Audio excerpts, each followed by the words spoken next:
ဒီကောင်ကငါ့ကိုစော်ကားတယ်တက်စော်ကားတာပဲဆိုတဲ့အဲ့ဒီအတွေးတွေနဲ့တွေးလိုက်မယ်ဆိုလို့ရှိရင်ဒေါသဖြစ်လာမှာအဲ့ဒီအတွေးမဟုတ်ဘဲနဲ့ပြောင်းပြီးတော့တွေးလိုက်တယ်သူဆဲတာသူဆိုးတာငါကပ်ပါတာမဟုတ်ဘူးငါနဲ့မဆိုင်ဘူးသူဆိုးသူခံလိုက်မယ်ငါမပတ်သက်ဘူးလို့ဆိုရင်သူ့ပုံမှာဒေါသမထွက်ပြန်ဘူးအတွေးလေးဟာဒီနားလေးတွေမဲ့ကပ်ပြီးတော့ခွင့်လွတ်တတ်တဲ့အတွေးဆိုတာလည်းရှိလူတွေက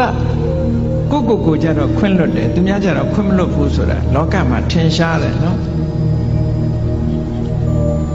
ကိုကြောင့်ဖြစ်လို့ရှိရင်မတော်တဆလို့ပြောတယ်သူများကြောင့်ဖြစ်လို့ရှိရင်နမောနမဲ့လို့ပြောတယ်တကယ်ကိုအဲ့ဒါလို့ဖြစ်တယ်နော်သူများကြောင့်တစုံတစ်ခုဖြစ်သွားရင်ဟာဒီလူကနမောနမဲ့နေလို့ဖြစ်တယ်ကိုကြောင့်ဖြစ်ရင်တော့မတော်တဆသူများကြောင့်လည်းမတော်တဆလို့တွေးလိုက်ရင်ဒေါသမဖြစ်တော့ဘူးမတော်တဆဖြစ်ရှာတာပဲနော်ဒါစိတ်ဓာတ်ရဲ့အကြံခံမှုတွေပဲကိုယ်ကိုလေ့ကျင့်ပေးရမှာအောင်ပြောတယ်သူများပေါ်မှာအပြစ်နေမြင်နေသည်တည်းကာလပတ်လုံးမေတ္တာဆိုတာသက်ဝင်နိုင်ဖို့မဖြစ်ဘူးဘယ်ရာပဲဖြစ်ဖြစ်အစဉ်ပြေအောင်စဉ်းစားတတ်ဖို့လိုတယ်ပေါ့အကောင်းဘက်ကကြည်တာတွေဟာစိတ်ဆင်းရဲမှုကိုကာကွယ်ပေးနိုင်တာလို့သိကြတယ်ပုံမြင်လေးတစ်ခုရှိတယ်မြေထားမောင်းတဲ့မြေထားမောင်းသမားတစ်ယောက် engine driver မြေထား driver တစ်ယောက်ဘယ်တော့ဖြစ်ဖြစ်သူကအကောင်းဘက်ကကြီးပဲပြောတယ်အဆိုးဘက်ကဘယ်တော့မှကြည့်ဘူးကောင်းဘက်ကကြီးပဲပြောလို့ရှိတယ်ဒီနေ့ကျတော့ဘာဖြစ်တုံးဆိုမတော်တဆသူ accident ဖြစ်တယ်ဆေးရုံတင်လိုက်ရဆေးရုံတင်လိုက်ရတော့ခြေထောက်တစ်ဖက်ဟာမြေထားကျိတ်ပြီးတော့အမတန်အခြေအနေဆိုတော့ခြေထောက်တစ်ဖက်ဖြတ်ရမယ်ကိန်းရောက်သွားအဲ့ဒီမှာသူ့မိတ်ဆွေတွေကသတင်းသွားမေးတယ်မေးရင်သူ့ကိုပြောတာ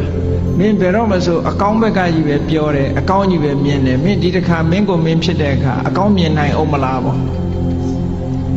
အကောင်းမြင်နိုင်အောင်မလားမင်းကိုယ်တိုင်ခြေထောက်တစ်ဖက်ဖြတ်ရတော့မယ်မင်းဘယ်လိုလုပ်အကောင်းမြင်မလို့ဆိုအဲ့ဒီလူကပြုံးပြီးတော့ဗာပြောတော့ဆိုလို့ရှိရင်တငယ်ချင်းတို့တဲ့ငါဒီကနေ့ကစပြီးတော့ခြေထောက်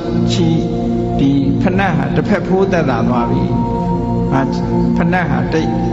နှစ်ခုမဝယ်ရတော့တစ်ခုပဲဝယ်ရတော့အကောင်းဘက်ကနေကြည့်ပြောတယ်နော်ဖဏတ်တရံထဲမှာတစ်ဖက်စာပဲငါဝယ်ရတော့မယ်ဆိုတစ်ဖက်ဖိုးငါသက်သာသွားပြီလို့ပြောတယ်ခြေထောက်ဖြတ်ရလို့ဖြစ်ရလေခြင်းဆိုတဲ့အတွေးကိုမတွေးဘူးဖဏတ်တစ်ဖက်ဖိုးသက်သာသွားပြီအကောင်းဘက်ကမြင်တာ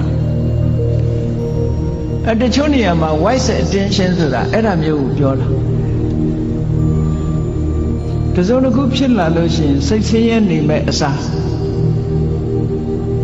အကောင်းဘက်ကလှည့်တွေးပြီးတော့လှုပ်တဲ့လှုပ်ထိုက်တာလှုပ်အောင်ဒါပြောတာနော်လှုပ်တဲ့လှုပ်ထိုက်တာစိတ်ပူပန်တာနဲ့လှုပ်တဲ့လှုပ်ထိုက်တာဆိုတာနဲ့တခြားစီတချို့ကမကောင်းတာဖြစ်ပြီဆိုလို့ရှိရင်စိတ်ထဲကပူပန်ပြီးတော့ဘာလို့မှမသိညာလို့မှမသိစိတ်တွေဆင်းရဲပြီးတော့အဲ့ဒါလိုနေတယ်အဲ့ဒါလိုမဟုတ်ဒါအဖြေမဟုတ်ဘူးအဖြေမဟုတ်စိတ်ပူပန်နေမဲ့အစားပူပန်မှုကိုလျှော့ချပြီးတော့